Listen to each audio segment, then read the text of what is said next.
ये माताएं करवा चौथ का व्रत रखती हैं और पति की उस दिन बड़ी पूजा होती है। पति परमेश्वर हो तो एक दिन अकेले, रोज का होता वो तो मैं जानो, पर एक दिन अकेले पति परमेश्वर हो तो है ना।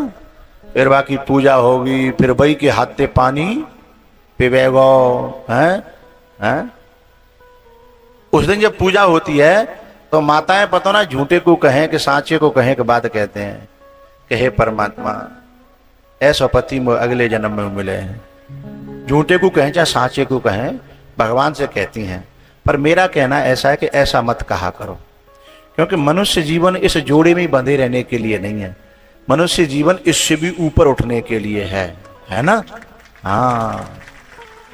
हाँ पर ऊपर भगवान है, पति खुश, पति परमेश्वर खुश करे के लिए कहते हो तो अलग बात है। पर मैं तुम्हें मन की एक बात बताऊं, पति न के मन की बात। तुम जब ये कहती हो ना तो भीतर तक खुशबू ना हो तुम।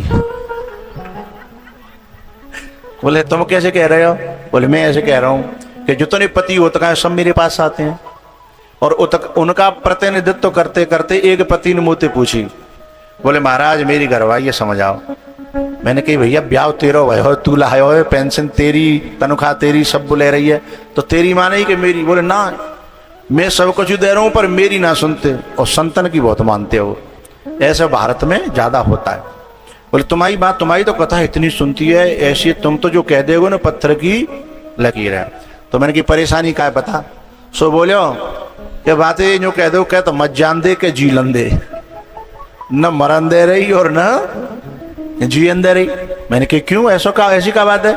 तब वो कह रहा हो कि रोज तो वो मुझे गलत बोलती है, बड़ी खराब बोलती है, बड़े ऊंचे स्वर में बोलती है, तो मरने का मन करता है। पर करवा चौथ को व्रत रख के मैं मरन ना देती, बड़ी लंबी आयु करती है।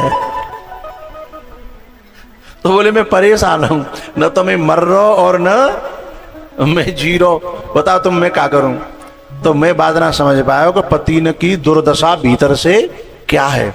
जब आप ये व्रत रख के कहती हो कि अगले जन्म में मुझे ही भोले बाबा मिले हैं, तो वे भीतर से खुश ना होते ही वो तो कहते हैं कैसे सुन करके हे भगवान अब के जो भयो सो हैं। ठीक है पर अगली बार ऐसा नहीं हो।